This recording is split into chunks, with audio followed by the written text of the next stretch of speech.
Avant de plonger dans cette histoire incroyable, pensez à vous abonner à la chaîne et à activer la cloche. Ici, chaque récit a quelque chose à dire, et vous ne voudrez pas en manquer un seul. La tour Valmont dominait toute la ville, immense bloc de verre et d'acier où chaque étage respirait le pouvoir, l'argent, et la peur. À son sommet, derrière des baies vitrées donnant sur un horizon infini, régnait Adrien Valmont. Un homme que personne n'osait contredire. Son nom suffisait à faire taire une salle entière. Costume parfaitement ajusté, regard froid, voix tranchante, il incarnait le succès dans sa forme la plus brutale.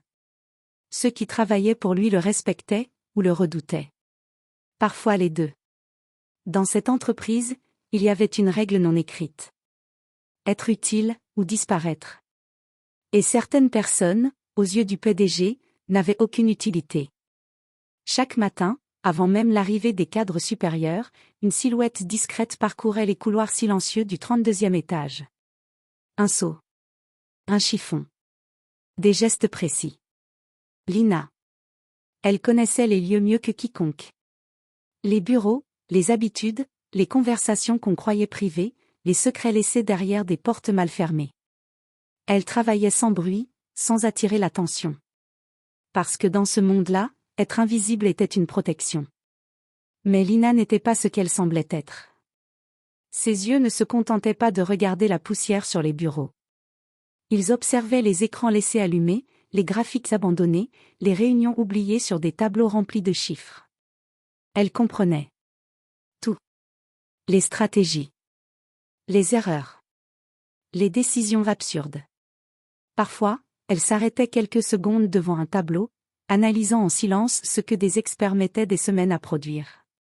Puis elle reprenait son travail, comme si de rien n'était. Adrien, lui, ne voyait qu'une chose. Une femme de ménage. Un matin, leurs regards se croisèrent. Lina nettoyait la grande salle de réunion. Sur le mur, un écran affichait un graphique complexe, rempli de courbes rouges inquiétantes. Elle s'était arrêtée. Elle réfléchissait. Adrien entra brusquement. Son regard glissa sur elle, puis sur le tableau. Un sourire moqueur étira ses lèvres. « Qu'est-ce que tu fais ? Tu admires les dessins ? » Silence. « Tu sais au moins lire ça ? » ajouta-t-il avec un ton tranchant. Lina baissa légèrement les yeux. « Non, monsieur. » Un mensonge. Adrien ricana. « Parfait. Parce que même certains de mes analystes ont du mal. Alors toi, contente-toi de nettoyer. » Il passa devant elle sans un regard de plus. Comme si elle n'existait pas. Mais au moment où il sortit de la pièce, Lina leva les yeux vers le graphique. Son regard changea. Plus calme. Plus précis. Elle murmura presque, pour elle-même. Ce n'est pas une baisse naturelle, c'est une erreur dans le modèle. Elle observa encore quelques secondes. Puis reprit son chiffon. Ce jour-là, Adrien Valmont continua sa vie, persuadé d'avoir raison sur tout, et sur tout le monde. Ce jour-là, Lina continua de nettoyer, invisible aux yeux de tout. Sauf que quelque part, dans les chiffres que personne ne comprenait vraiment. Une catastrophe silencieuse était déjà en train de se préparer. Et la seule personne capable de la voir était celle que personne ne regardait. Le 32e étage s'éveillait toujours dans le même silence pesant. Les écrans s'allumaient un à un, les lumières blanches remplaçaient l'obscurité de la nuit, et les premiers cadres arrivaient, café à la main, déjà stressés avant même de s'asseoir. Mais Lina était déjà là. Comme chaque matin. Elle avançait lentement entre les bureaux, effaçant les traces laissées par ceux qui se croyaient indispensables. Une tasse oubliée. Des papiers froissés. Des équations griffonnées à la hâte. Des erreurs. Son regard s'arrêta sur un écran encore allumé. Un tableur. Des colonnes de chiffres parfaitement alignées, en apparence. Elle posa doucement son chiffon. Ses yeux parcoururent les données avec une rapidité déconcertante. Puis, presque instinctivement, elle fronça légèrement les sourcils. « Ils ont inversé les variables », murmura-t-elle.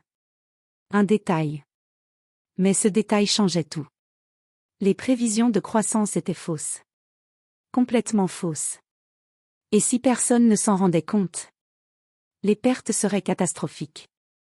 Quelques minutes plus tard, la salle de réunion principale se remplissait. Adrien Valmont entra, suivi de ses directeurs. L'atmosphère changea immédiatement. Bon. Expliquez-moi pourquoi ce projet, censé nous rapporter des millions, commence à chuter, lança-t-il froidement. Un analyste prit la parole, visiblement nerveux. Nous pensons que le marché a réagi de façon imprévisible. Adrien le coupa net.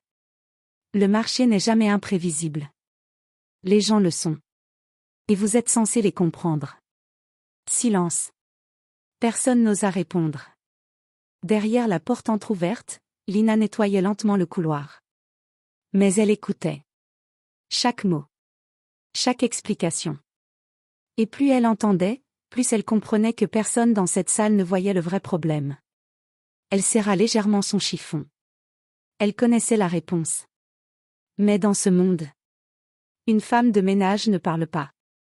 La réunion se termina dans la tension. Adrien sortit, agacé. Il aperçut Lina. Encore là. Toujours là. Il s'arrêta. Tu es partout, toi, dit-il avec un léger sourire moqueur. Fais attention, tu vas finir par croire que tu fais partie de l'entreprise. Lina ne répondit pas.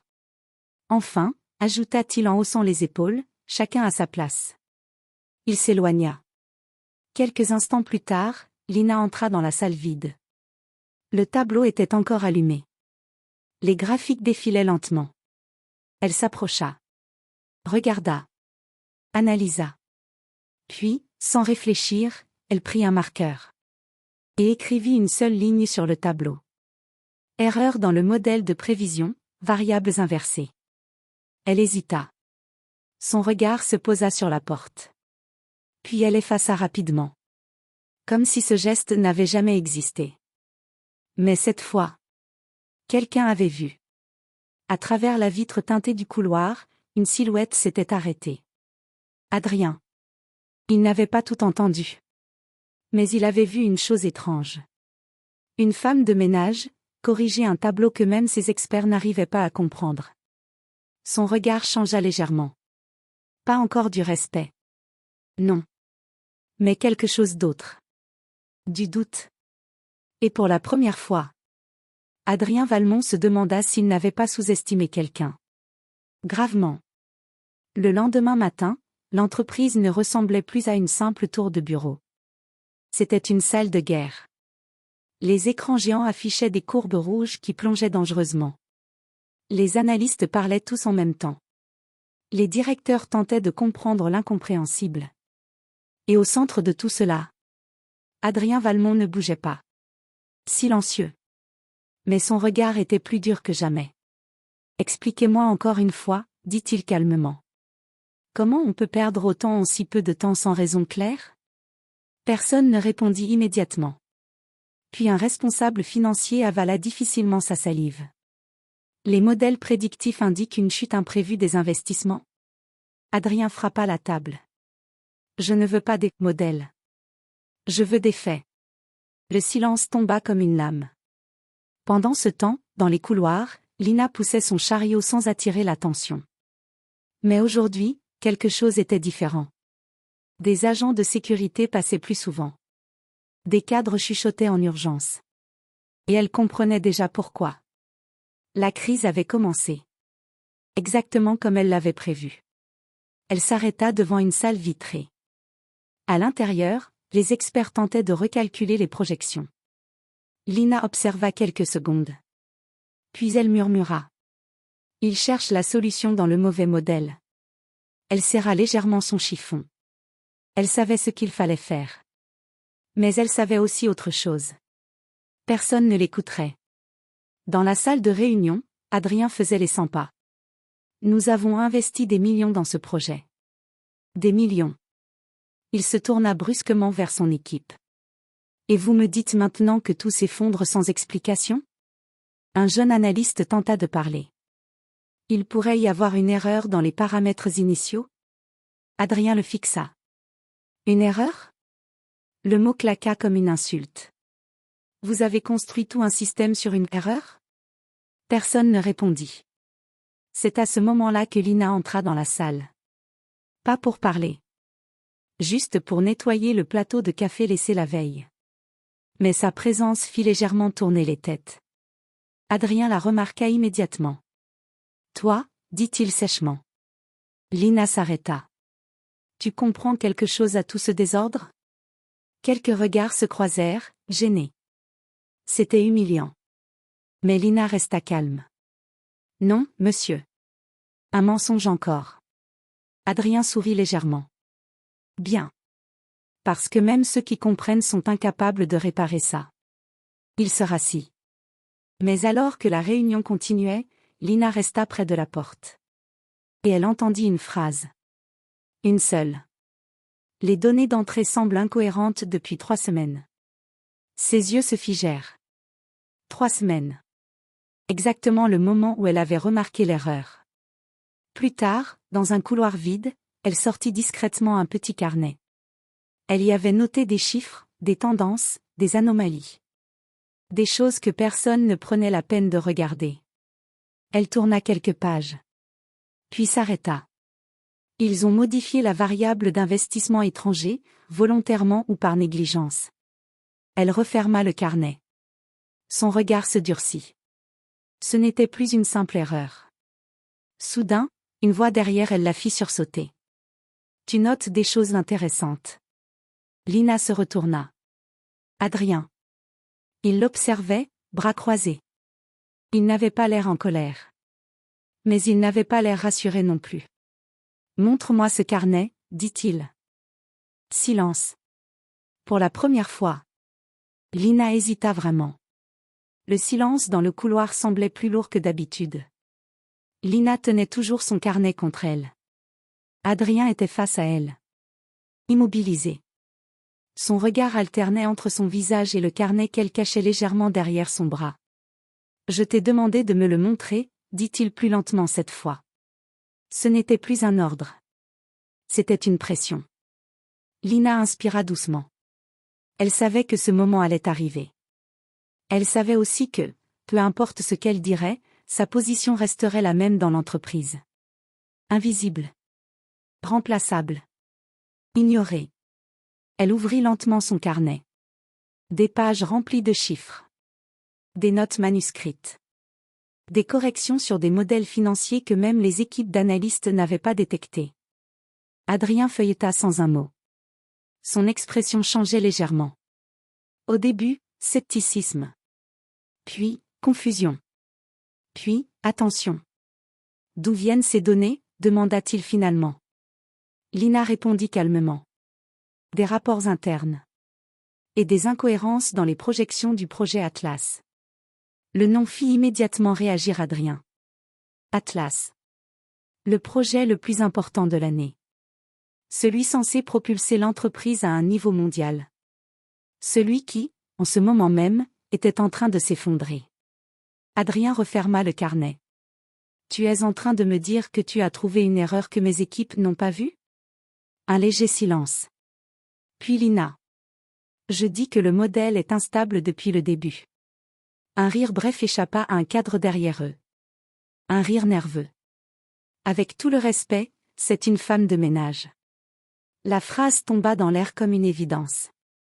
Quelques personnes hochèrent la tête. Adrien, lui, ne réagit pas immédiatement. Il observait Lina. Vraiment.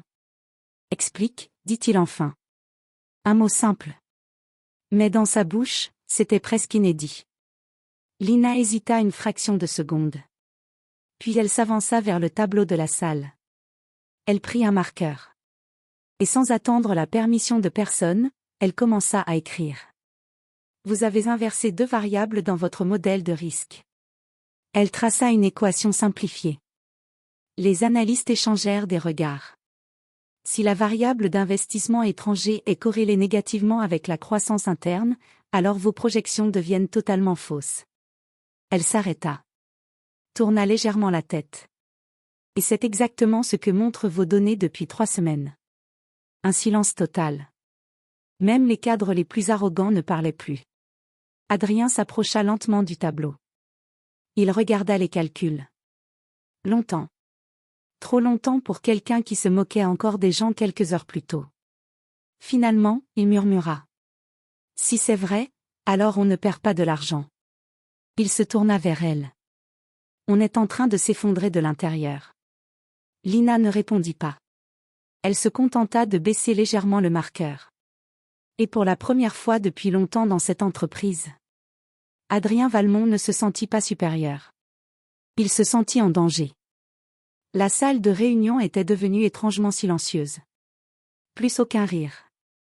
Plus aucun commentaire moqueur. Même les écrans semblaient afficher leurs chiffres avec une agressivité nouvelle, comme s'ils confirmaient une vérité que personne ne voulait accepter. Adrien restait immobile devant le tableau. Les mots de Lina tournaient dans son esprit. Variable inversée. Modèle instable. Effondrement interne. Ce n'était pas une erreur mineure. C'était une faille structurelle. Il se redressa lentement. Si tu as raison, combien de temps avant que les pertes deviennent irréversibles? Lina répondit sans trembler. Si rien n'est corrigé maintenant, moins de 48 heures. Un frisson traversa la salle. 48 heures. Un empire entier suspendu à 2 jours. Adrien se tourna vers ses directeurs. Tout le monde dehors. Maintenant. Personne n'osa discuter. En quelques secondes, la salle se vida presque entièrement, ne laissant que Lina et lui. Le PDG referma la porte. Le bruit du verrou résonna comme un point final. Pour la première fois, il ne parlait plus en PDG. Pourquoi tu n'as rien dit plus tôt? Lina posa doucement le marqueur. Parce que vous ne m'écoutez pas. Silence. Elle ajouta simplement. Les gens comme vous n'écoutent pas les gens comme moi. Ces mots frappèrent plus fort que n'importe quel rapport financier. Adrien détourna légèrement le regard. Ce n'était pas de la colère cette fois. C'était un constat. Il s'approcha du tableau, puis effaça lui-même une partie des chiffres. Un geste simple. Mais inhabituel pour lui. Si on corrige le modèle maintenant, est-ce que ça suffit pour sauver le projet Atlas? Lina réfléchit. Pas longtemps. Oui. Mais seulement si vous acceptez de tout recalculer depuis zéro. Et de remettre en question vos équipes. Un silence lourd. Remettre en question ses équipes. Remettre en question son système. Remettre en question lui-même. Adrien serra les dents. Puis il fit quelque chose qu'il n'avait jamais fait dans toute sa carrière. Fais-le. Un mot. Mais décisif. Lina le regarda, surprise malgré elle. Vous me demandez de... Je te demande de sauver mon entreprise, coupa-t-il. Pas de discuter. Pendant les heures qui suivirent, la salle de réunion devint un centre de recalcul intensif. Adrien appelait ses meilleurs analystes un par un. Lina guidait. Corrigeait. Simplifiait. Reconstruisait le modèle pierre par pierre. Et plus le temps passait, plus une vérité s'imposait. Elle avait raison. Sur toute la ligne. Au petit matin, les nouveaux chiffres s'affichèrent enfin. Stable. Logique. Sauvegardé. Un souffle de soulagement parcourut les équipes. Le projet Atlas n'était plus en chute libre. Il était sauvé. Les cadres se regardaient, incrédules. Et Lina, elle, rangeait simplement ses notes. Comme si de rien n'était. Adrien s'approcha. Cette fois, il ne souriait pas. Il ne se moquait pas. Il observait. Vraiment.